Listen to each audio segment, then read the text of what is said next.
Have you ever felt like a prisoner inside your own mind?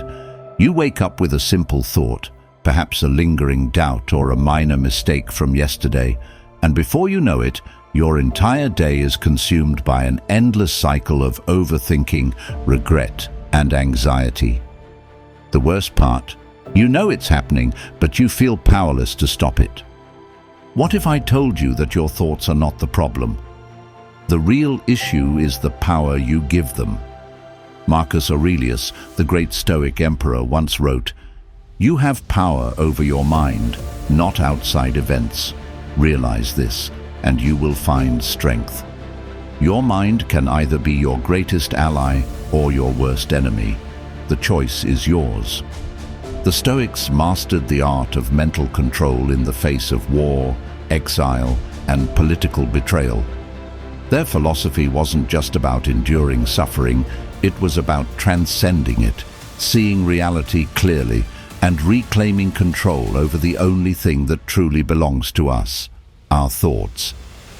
In this guide, we'll explore 13 powerful Stoic techniques to break free from mental captivity. The goal is not to suppress your thoughts, but to master them so they no longer dictate your emotions, your actions, or your life. Let's begin.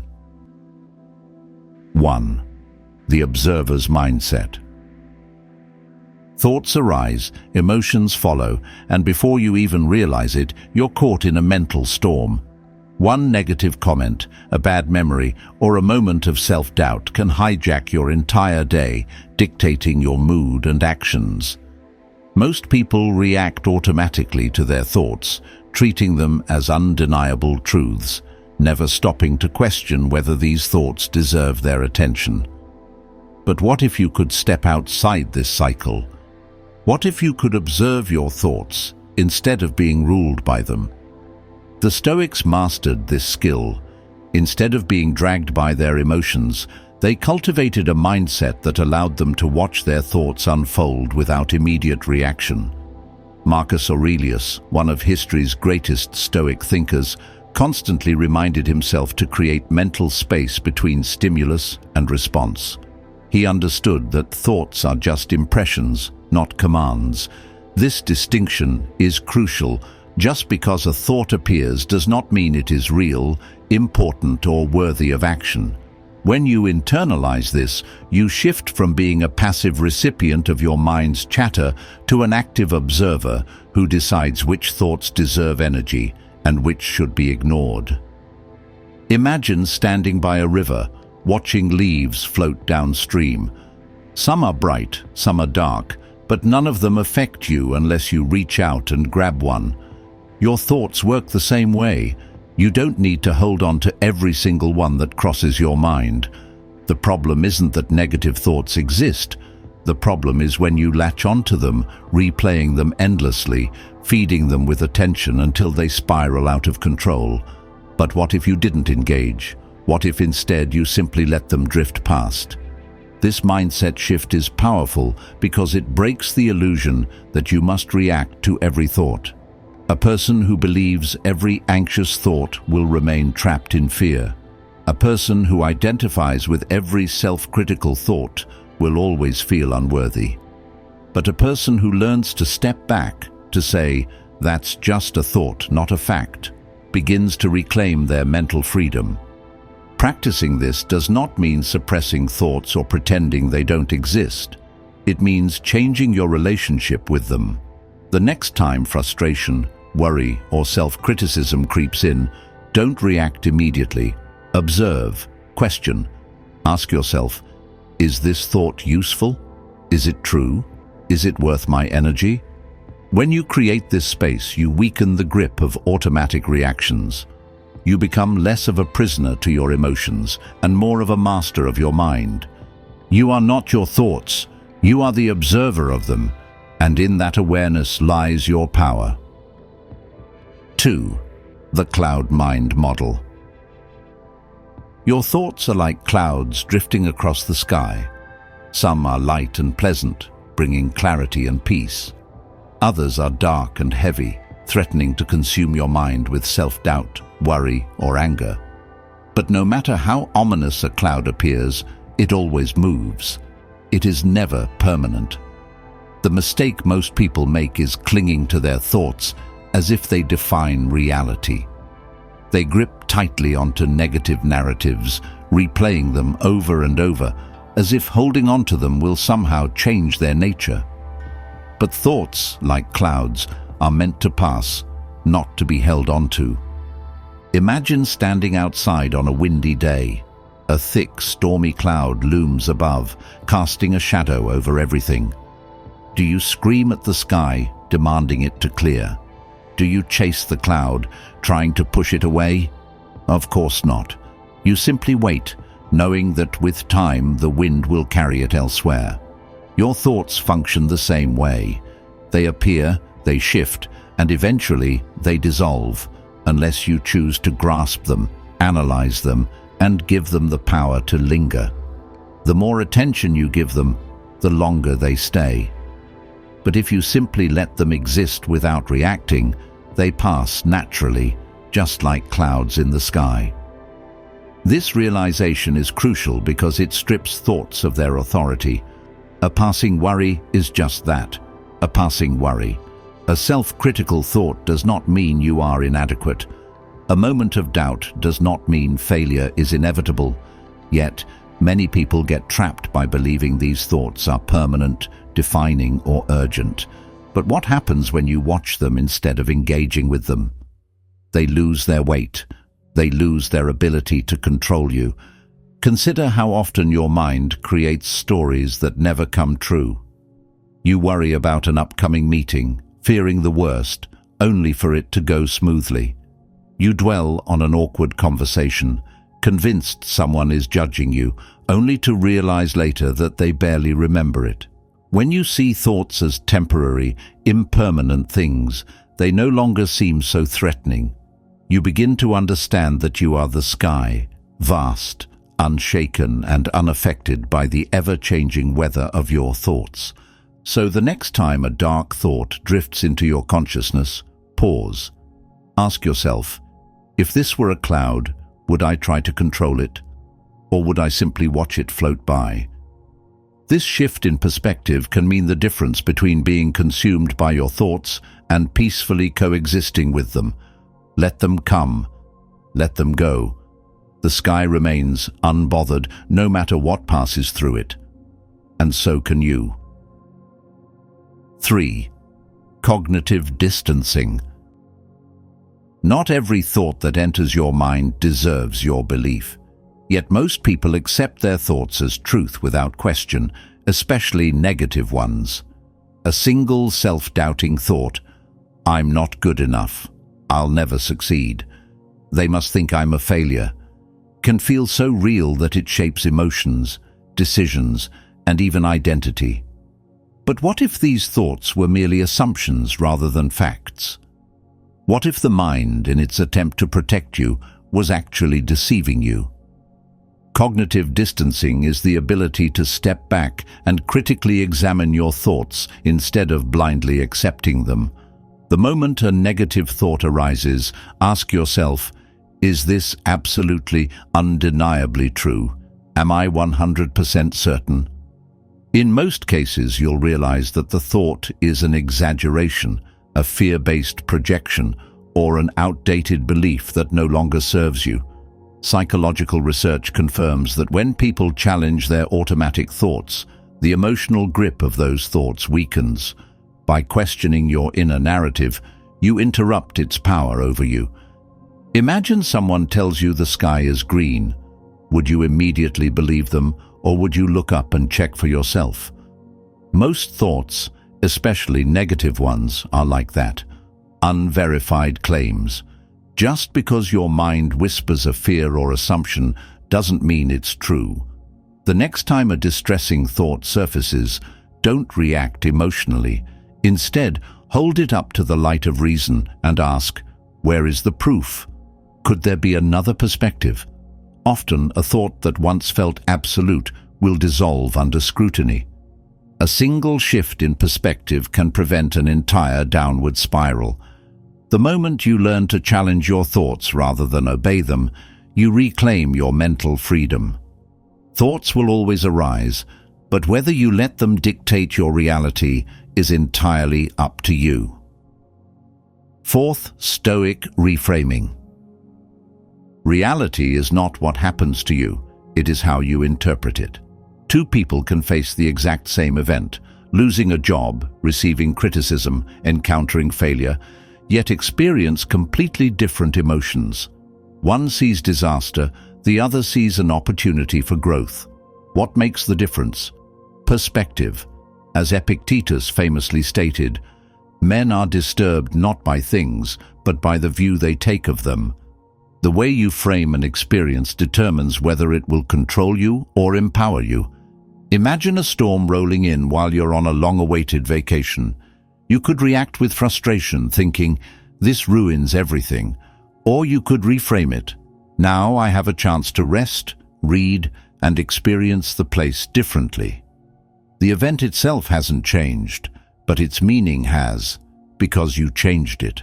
This is the essence of Stoic reframing, shifting from a passive victim of circumstances to an active interpreter of events. Reframing is not about blind optimism or pretending that pain doesn't exist. It's about asking a simple but powerful question. Is this truly bad, or is that just how I'm seeing it? A perceived failure might actually be a redirection towards something better. A setback might be a test of patience and resilience. Even suffering can be reframed as a teacher, sharpening your ability to endure and grow. When Marcus Aurelius faced betrayal and hardship, he did not dwell on injustice. Instead, he wrote, "The impediment to action advances action. What stands in the way becomes the way." The next time life throws an obstacle in your path, pause before reacting. What if this isn't a disaster, but an invitation to evolve? What if the challenge before you is not blocking you, but preparing you? Perspective is everything. The power to change your reality begins the moment you change how you see it.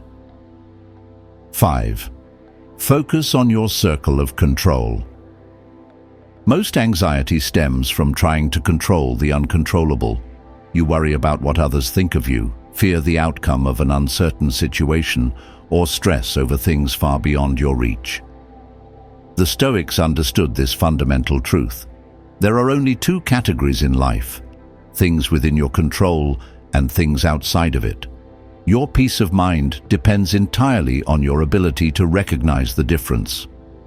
Marcus Aurelius lived by this principle, writing in Meditations, "You have power over your mind, not outside events. Realize this, and you will find strength." If something is beyond your control, other people's opinions, external circumstances, past mistakes, then resisting it is futile. Let it go. Instead, focus your energy on what you can control: your actions, your attitude, your responses. The moment you shift your attention from external chaos to internal mastery, you regain power over your life. Imagine holding a rope tied to a wild horse. The more you pull, the more exhausted you become, yet the horse refuses to be tamed. Letting go feels unnatural, but it is the only way to free yourself. In the same way, obsessing over things you cannot change only drains your energy. The world will move as it pleases, regardless of your resistance. True strength lies in adapting, not in futile struggle. To put this into practice, take a piece of paper and write down the 10 things you worry about most. Now, divide them into 2 lists, one for things you can control and one for things you cannot. Then, make a conscious decision. Release the second list completely. Stop wasting energy on what is out of your hands. Instead, channel all your focus into actions that are within your grasp. Life will always be uncertain, unpredictable, and filled with challenges. But the difference between feeling powerless and feeling in control is where you place your attention. The more you invest in your circle of control, the less the uncontrollable will disturb you. Every moment you spend worrying about what you can't change is a moment wasted. Every moment spent acting on what you can change is a step toward freedom. Choose wisely. 6. The last time mindset. What if today was the last time you got to experience something you take for granted? The last time you drank coffee in the morning, felt the warmth of the sun on your skin, or heard the laughter of someone you love? Would you still rush through it absent-mindedly? Would you let stress, worry, or distractions steal the moment from you? Most people live as if time is infinite, assuming there will always be another chance, another conversation, another opportunity. But the truth is, nothing in life is guaranteed. One day, there will be a last time for everything. The Stoics embraced this reality not to cultivate fear, but to deepen appreciation. Seneca wrote, "You are living as if destined to live forever." How late it is to begin to live just when life must end. This awareness sharpens your attention, pulling you out of your mind's endless cycles of worry and grounding you in the richness of the present moment. Think about something you do daily but rarely appreciate: a walk in your neighborhood, a conversation with a loved one, the simple act of reading. Now imagine you knew with absolute certainty that today was the last time you would experience it. How differently would you approach it? Would you let trivial anxieties cloud your attention, or would you immerse yourself fully? This mindset is a powerful antidote to overthinking. When you live as if each moment matters, there is no room for unnecessary worries. Regret fades, distractions dissolve, and all that remains is a deep presence in the now. If you knew this was the last time you could speak to a friend, you wouldn't let insecurities hold you back from saying what you truly feel. If this were your last opportunity to pursue a dream, you wouldn't waste time doubting yourself. Tomorrow, choose one action and approach it as if it were your final chance to do it. Maybe it's hugging someone a little longer, speaking with more kindness, or simply pausing to absorb a fleeting moment. The last time mindset doesn't just free you from the grip of overthinking, it awakens you to the urgency and beauty of living fully, here and now. 7. Amor Fati. What if, instead of resisting life's difficulties, you embraced them as essential parts of your journey? Most people fight against reality, wishing things were different, dwelling on the past, or fearing what's ahead. But resistance does not change circumstances, it only amplifies suffering. The Stoics understood this deeply and cultivated a mindset called Amor Fati, meaning love of fate. It is the practice of not only accepting what happens, but embracing it as necessary, as something that was meant to be. Seneca captured this philosophy when he wrote, "A wise man is content with his lot, whatever it may be." Notice that he did not say a wise man merely tolerates his circumstances. He is content. He does not resist misfortune because he sees it as part of the path that shapes him. To fight reality is to fight against nature itself. A river does not resist the rocks in its way. It flows around them, adapting, continuing its course. You too have this choice to resist what life gives you and suffer, or to embrace it and find strength. Imagine facing a setback, a job loss, a broken relationship, an unexpected failure. Your initial instinct might be frustration, anger, or despair. But what if instead you asked, "How is this serving me? What lesson is hidden here?" Shifting from resistance to acceptance transforms adversity into wisdom. A challenge no longer becomes a burden, but a necessary step toward growth. You are no longer a victim of fate, you become its student. Loving fate does not mean passivity or giving up. It means meeting life as it is with courage and trust. Instead of wasting energy on wishing things were different, you direct that energy into making the best of what is in front of you. Start today. Take one difficulty in your life and practice seeing it through the lens of Amor Fati. Rather than thinking, "Why is this happening to me?" ask, "How is this happening for me?" The moment you do, you will feel something shift. The struggle will still be there, but you will no longer be at war with it. And in that peace, you will find power. 8. Replacing thought with action. Overthinking is a trap, a cycle that feeds on itself. The more you think, the more paralyzed you become. Worrying about a problem never solves it, only action does. Yet so many people remain stuck, believing that if they analyze something long enough, they will find a way out. But thoughts alone are powerless without movement. The Stoics knew this well. They did not sit idly, lost in mental turmoil. They acted. Marcus Aurelius, one of history's greatest Stoic thinkers, reminded himself, "Waste no more time arguing what a good man should be one." The same applies to every worry, fear, or hesitation you have. Stop debating. Stop waiting for the perfect moment. Stop feeding your mind with endless what-ifs. Instead, act. The moment you shift from thinking to doing, the weight of worry begins to dissolve. Imagine standing in a dark room, convinced that something terrifying lurks in the shadows. You could stand there, analyzing every possibility, letting fear consume you. Or you could take one simple action, turn on the light. Suddenly the fear loses its power. The same principle applies to your thoughts. Instead of sitting in stillness, over-analyzing your worries, take a step forward, no matter how small. The next time a negative thought grips you, do something physical. Stand up, walk outside, write in a journal, move your body. Do anything that shifts your state. Action disrupts the loop of overthinking, forcing you into reality rather than getting lost in the stories your mind creates. Try it now. Think of something that has been weighing on you.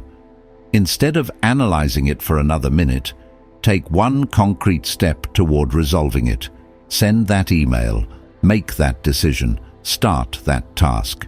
Even the smallest movement can break the cycle of mental paralysis.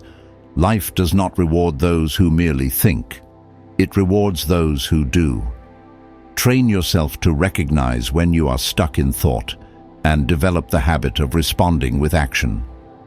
The more you practice, the more natural it becomes. Eventually, you will realize that the solution was never hidden in endless contemplation. It was always waiting for you in the doing. 9. Writing to free your mind. Your thoughts feel overwhelming because they exist in an abstract, tangled mess inside your head. The more you dwell on them, the more powerful they seem, looping endlessly like a song stuck on repeat. But the moment you write them down, something changes. They lose their grip. What once felt chaotic becomes structured. What once felt urgent becomes manageable. Writing is not just an act of expression, it is an act of liberation. The Stoics understood this well. Marcus Aurelius, despite being the most powerful man of his time, struggled with his own thoughts and emotions. His solution? Writing. His Meditations was never meant to be published. It was his way of organizing his mind, of reminding himself how to think, how to act, how to rise above unnecessary worries. If the Emperor of Rome needed to put his thoughts on paper to maintain clarity, what makes you think you don't? Writing creates distance between you and your thoughts. It allows you to observe them rather than be consumed by them. When you write a worry down, you see it for what it really is, just words, just a story your mind is telling you. And once it is on paper, you have the power to reshape it. Is the thought irrational, exaggerated? Can you reframe it from a Stoic perspective? Try this. For the next 7 days, commit to writing down one negative thought per day. Then, challenge it. Look at it as an outsider. Ask yourself, is this absolutely true? Is this thought useful? How would a Stoic reinterpret this? Instead of "I will fail," write "Failure is feedback, not final." Instead of "This is unfair," write "I cannot control what happens, only how I respond." The more you do this, the more automatic this mental rewiring becomes. Your mind is like a cluttered room. Writing is the act of cleaning it, removing the unnecessary, organizing what remains, making space for clarity. The longer you avoid it, the messier things become. But if you make it a habit, you will find that your thoughts no longer control you. You will control them. 10. The Memento Mori perspective. Imagine waking up tomorrow and learning that you have exactly 1 year left to live. How would your thoughts change? Would you waste time worrying about what others think of you? Would you overanalyze past mistakes? Would you allow trivial anxieties to consume your mind? Or would you suddenly see life with a clarity you've never had before? Memento Mori, remember that you will die, is not a morbid obsession with death. It is a call to live fully. The Stoics embraced this perspective because they understood that forgetting our mortality is the quickest way to waste time. We postpone happiness, delay action, and let fear dictate our choices as if we have forever. But the truth is, the clock is always ticking. The moment you truly accept that, your priorities shift. Seneca warned against the illusion of endless time, writing, "You act like mortals in all that you fear, and like immortals in all that you desire." We fear discomfort as if we are fragile, yet we waste time as if we are eternal. How much mental energy have you spent worrying about things that, in the grand scheme of life, mean nothing? If you knew your time was running out, would you still allow these thoughts to control you? Try this. Close your eyes and imagine that 1 year from today, your time is up. How would you think differently? Would you still dwell on petty frustrations? Would you hold back from saying what needs to be said? Would you hesitate to chase what matters? Now, ask yourself, why are you waiting? The power of Memento Mori is that it forces you to strip away the unnecessary. Every moment spent lost in useless thoughts is a moment stolen from something meaningful. You are not guaranteed another year, another month, or even another day. Do not let overthinking rob you of the time you still have. Live now, think clearly, act decisively, because one day there will be no more time left to do so. 11th, mental toughness training. Strength is not built in comfort. Just as the body must endure resistance to grow stronger, the mind must be challenged to develop resilience. Mental toughness is not an innate trait, but a skill forged through discipline and repeated exposure to discomfort. The Stoics knew this well. They did not wait for hardships to test them.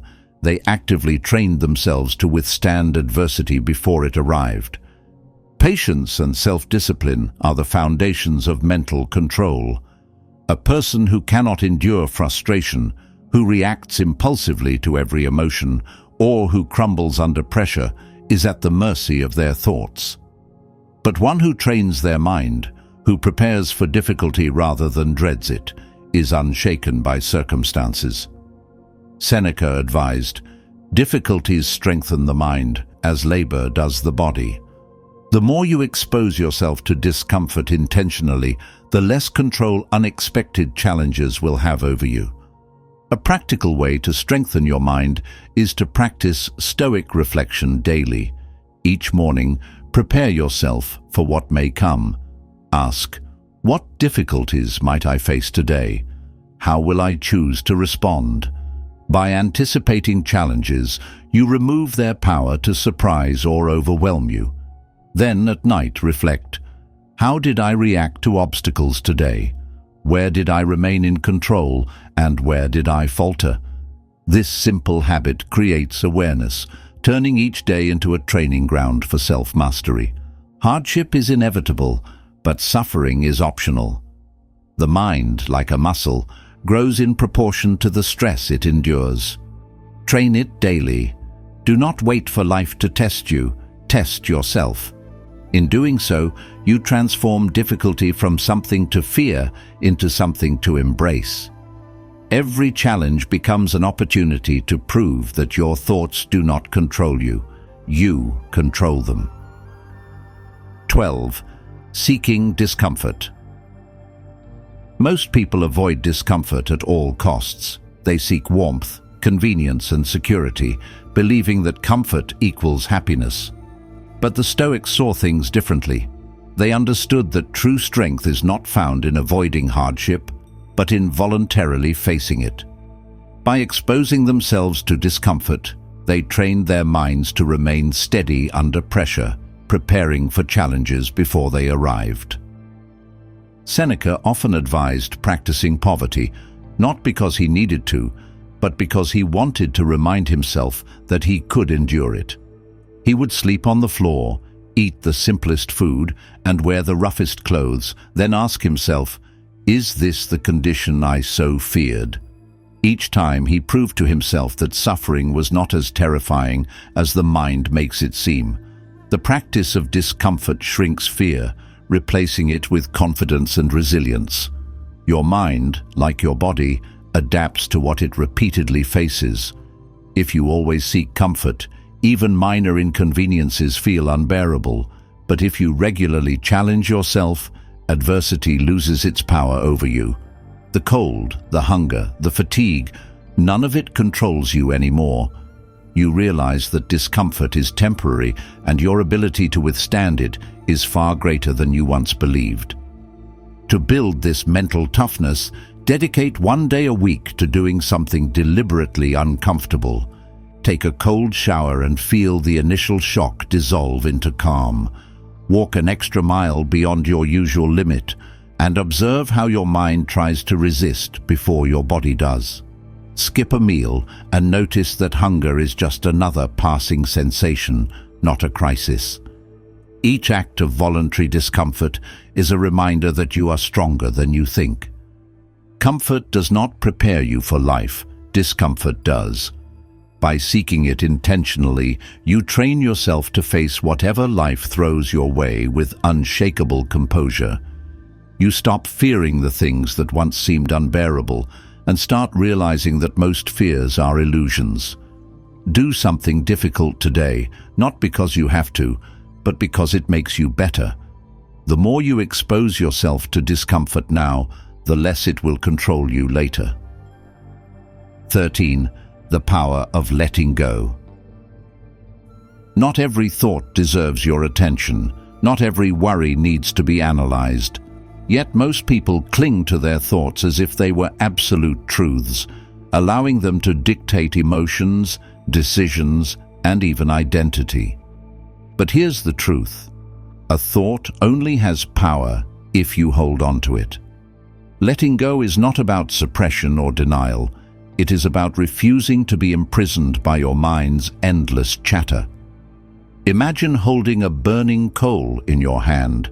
The tighter you grip it, the more pain it causes. The obvious solution is to let it go.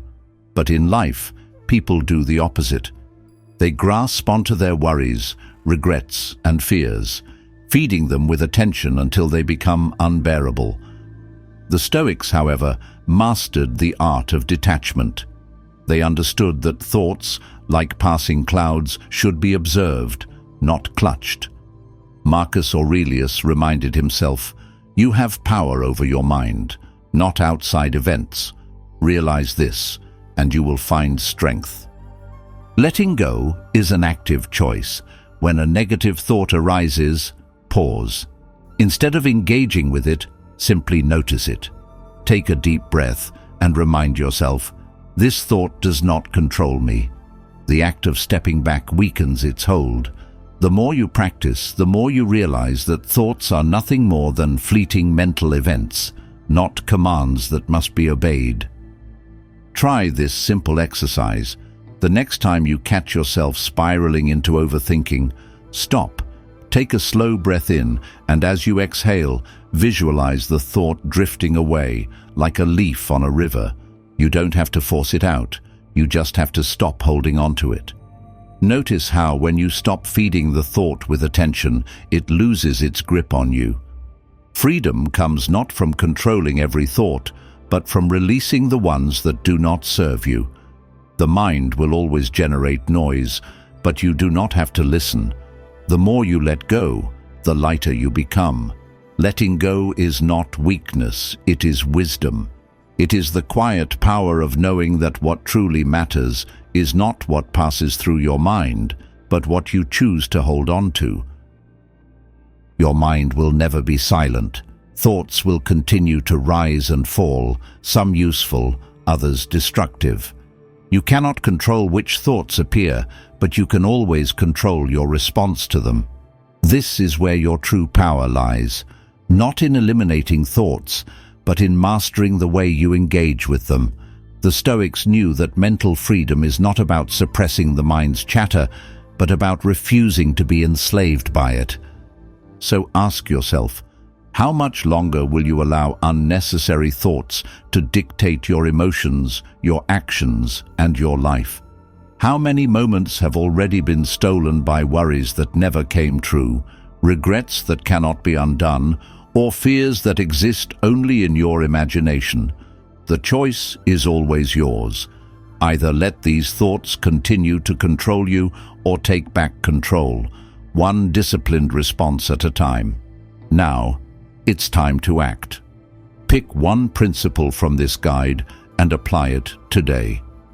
Will you practice cognitive distancing, reminding yourself that not every thought deserves belief? Will you reframe a challenge through a Stoic lens, or will you embrace Memento Mori and finally stop wasting time on what doesn't matter? Whatever you choose, commit to it.